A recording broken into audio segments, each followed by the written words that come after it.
नमस्कार दोस्तों, स्वागत है आप सभी का हमारे भक्ति सागर चैनल पर। शीतले त्वं जगन माता, शीतले त्वं जगत पिता, शीतले त्वं जगत धात्री, शीतलाय नमो नमः।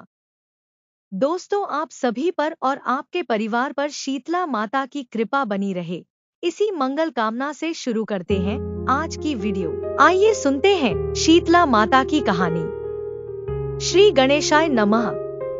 एक बार शीतला माता ने सोचा कि चलो आज देखूं कि धरती पर मेरी पूजा कौन करता है, कौन मुझे मानता है। यही सोचकर शीतला माता धरती पर राजस्थान के डुंगरी गांव में आई और देखा कि इस गांव में मेरा मंदिर नहीं है और ना ही मेरी पूजा होती है। माता शीतला गांव की गलियों में घूम रही थी। तभी एक मकान के ऊपर से किसी ने चावल का उबला पानी मांड नीचे फेंका।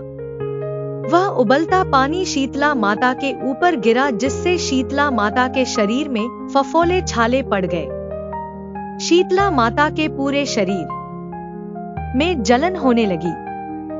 शीतला माता गांव में इधर उधर भाग भाग के चिल्लाने लगी, अरे मैं जल गई, मेरा शरीर तप रहा है, जल रहा है, कोई मेरी सहायता करो। लेकिन उस गांव में किसी ने शीतला माता की सहायता नहीं की। वहीं अपने घर के बाहर एक कुम्हारन महिला बैठी थी। उस कुम्हारन ने देखा कि अरे यह बूढ़ी माई तो बहुत जल गई है, इसके पूरे शरीर में तपन है, इसके पूरे शरीर में फफोले पड़ गए हैं, यह तपन सहन नहीं कर पा रही है। तब उस कुम्हारन ने कहा, हे माँ, तू यहाँ आकर बैठ जा, मैं तेरे शरीर के ऊपर ठंडा पानी डालती हूँ। कुम्हारन ने उस बूढ़ी माई पर खूब ठंडा पानी डाला और बोली, हे माँ, मेरे घर में रात की बनी हुई राबड़ी रखी है, थोड़ा दही भी है, तू दही राबड़ी खा ले। जब बूढ़ी माई ने ठंडी ज्वार के आटे की राबड़ी और दही खाया तो उसके शरीर को ठंडक मिली। तब उस कुम्हारन ने कहा, आ माँ बैठ जा, तेरे सिर के बाल बहुत बिखरे हैं, ला मैं तेरी चोटी गूंथ देती हूँ। और कुम्हारन माई की चोटी गूंथने हेतु कंघी बालों में करती रही। अचानक कुम्हारन की नजर उस बूढ़ी माई के सिर के पीछे पड़ी तो कुम्हारन ने देखा कि एक आंख बालों के अंदर छुपी है। यह देखकर वह कुम्हारन डर के मारे घबराकर भागने लगी। तभी उस बूढ़ी माई ने कहा, रुक जा बेटी, तू डर मत, मैं कोई भूत प्रेत नहीं हूँ, मैं शीतला देवी हूँ। मैं तो इस धरती पर देखने आई थी कि मुझे कौन मानता है, कौन मेरी पूजा करता है। इतना कहकर माता चारभुजा वाली हीरे जवाहरात के आभूषण पहने, सिर पर स्वर्ण मुकुट धारण किए अपने असली रूप में प्रकट हो गई। माता के दर्शन कर कुम्हारन सोचने लगी कि अब मैं गरीब इन माता को कहाँ बिठाऊं। तब माता बोली, हे बेटी, तुम किस सोच में पड़ गई। तब उस कुम्हारन ने हाथ जोड़कर आंखों में आंसू बहते हुए कहा, हे माँ, मेरे घर में तो चारों तरफ दरिद्रता बिखरी हुई है, मैं आपको कहाँ बिठाऊं। मेरे घर में ना तो चौकी है, ना बैठने का आसन ही। तब शीतला माता प्रसन्न होकर उस कुम्हारन के घर पर खड़े हुए गधे पर बैठकर एक हाथ में झाड़ू, दूसरे हाथ में डलिया लेकर उस कुम्हारन के घर की दरिद्रता को झाड़कर डलिया में भरकर फेंक दिया और उस कुम्हारन से कहा, हे बेटी, मैं तेरी सच्ची भक्ति से प्रसन्न हूँ, अब तुझे जो भी चाहिए मुझसे वरदान मांग लो।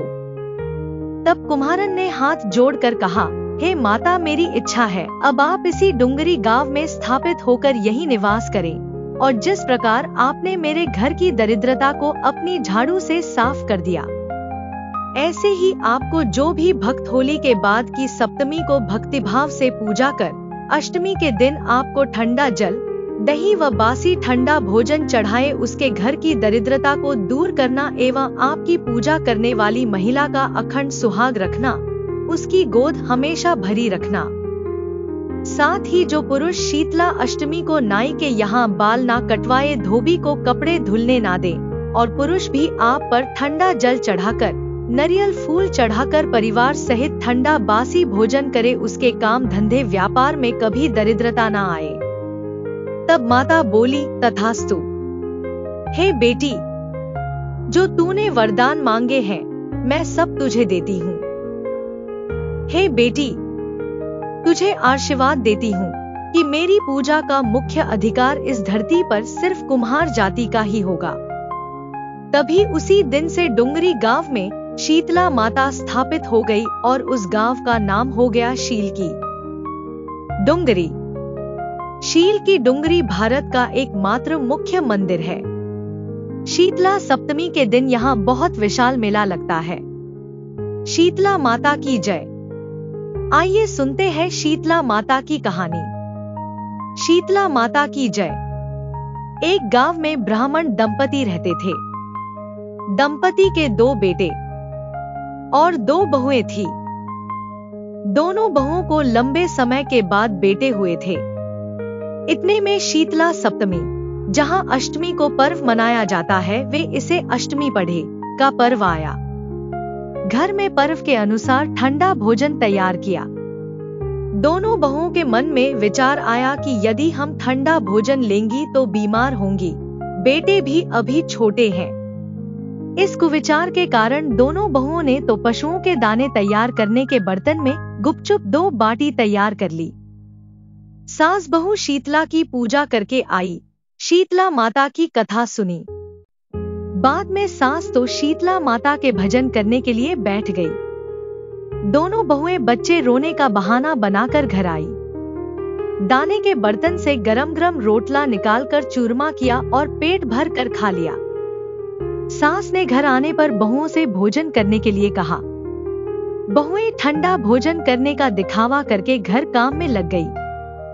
सास ने कहा, बच्चे कब के सोए हुए हैं, उन्हें जगाकर भोजन करा लो। बहुएं जैसे ही अपने अपने बेटों को जगाने गई तो उन्होंने उन्हें मृतप्राय पाया। ऐसा बहुओं की करतूतों के फलस्वरूप शीतला माता के प्रकोप से हुआ था। बहुएं विवश हो गई। सास ने घटना जानी तो बहुओं से झगड़ने लगी। सास बोली कि तुम दोनों ने अपने बेटों की बदौलत शीतला माता की अवहेलना की है, इसलिए अपने घर से निकल जाओ और बेटों को जिंदा स्वस्थ लेकर ही घर में पैर रखना। अपने मृत बेटों को टोकरे में सुलाकर दोनों बहुएं घर से निकल पड़ी। जाते जाते रास्ते में एक जीर्ण वृक्ष आया। यह खेजड़ी का वृक्ष था। इसके नीचे ओरी शीतला दोनों बहनें बैठी थी। दोनों के बालों में विपुल प्रमाण में जूं थी। बहुओं ने थकान का अनुभव भी किया था। दोनों बहुएं ओरी और शीतला के पास आकर बैठ गई। उन दोनों ने शीतलाओरी के बालों से खूब सारी जूं निकाली। जुओं का नाश होने से ओरी और शीतला ने अपने मस्तक में शीतलता का अनुभव किया। कहा, तुम दोनों ने हमारे मस्तक को शीतल ठंडा किया है, वैसे ही तुम्हें पेट की शांति मिले। दोनों बहुएं एक साथ बोली कि पेट का दिया हुआ ही लेकर हम मारी मारी भटकती हैं, परंतु शीतला माता के दर्शन हुए नहीं हैं। शीतला माता ने कहा कि तुम दोनों पापिनी हो, दुष्ट हो, दुराचारिणी हो, तुम्हारा तो मुंह देखने भी योग्य नहीं है। शीतला सप्तमी के दिन ठंडा भोजन करने के बदले तुम दोनों ने गर्म भोजन कर लिया था। यह सुनते ही बहुओं ने शीतला माताजी को पहचान लिया। देवरानी जेठानी ने दोनों माताओं का वंदन किया। गिड़गिड़ाते हुए कहा कि हम तो भोली भाली हैं, अनजाने में गरम खा लिया था। आपके प्रभाव को हम जानती नहीं थी। आप हम दोनों को क्षमा करें। पुनः ऐसा दुष्कृत्य हम कभी नहीं करेंगी। उनके पश्चाताप भरे वचनों को सुनकर दोनों माताएं प्रसन्न हुईं। शीतला माता ने मृतक बालकों को जीवित कर दिया। बहुएं तब बच्चों के साथ लेकर आनंद से पुनः गांव लौट आई। गांव के लोगों ने जाना कि दोनों बहुओं को शीतला माता के साक्षात दर्शन हुए थे। दोनों का धूमधाम से स्वागत करके गांव प्रवेश करवाया। बहुओं ने कहा, हम गांव में शीतला माता के मंदिर का निर्माण करवाएंगी। चैत्र महीने में शीतला सप्तमी के दिन मात्र ठंडा खाना ही खाएंगी। शीतला माता ने बहुओं पर जैसी अपनी दृष्टि की वैसी कृपा सब पर करें। श्री शीतला मां सदा हमें शांति, शीतलता तथा आरोग्य दे। बोलो श्री शीतला माता की जय। बसौड़ा व्रत की बूढ़ी माँ की कथा। किसी गांव में एक बुढ़िया माई रहती थी। शीतला माता का जब बसौड़ा आता तो वह ठंडे भोजन से कुंडे भरकर पूजन करती थी और स्वयं ठंडा भोजन ही करती थी। उसके गांव में और कोई भी शीतला माता की पूजा नहीं करता था। एक दिन उस गांव में आग लग गई, जिसमें उस बुढ़िया माँ की झोपड़ी को छोड़कर सभी लोगों की झोपड़ियां जल गई, जिससे सभी को बड़ा दुख हुआ और इसके साथ ही बुढ़िया की झोपड़ी को सही सलामत देखकर बड़ा ही आश्चर्य हुआ। तब सब लोग उस बुढ़िया के पास आए और इसका कारण पूछा। बुढ़िया ने कहा कि मैं तो बसौड़े के दिन शीतला माता की पूजा करके ठंडी रोटी खाती हूँ, तुम लोग यह काम नहीं करते, इसी कारण मेरी झोपड़ी शीतला माँ की कृपा से बच गई और तुम सबकी झोपड़ियां जल गई।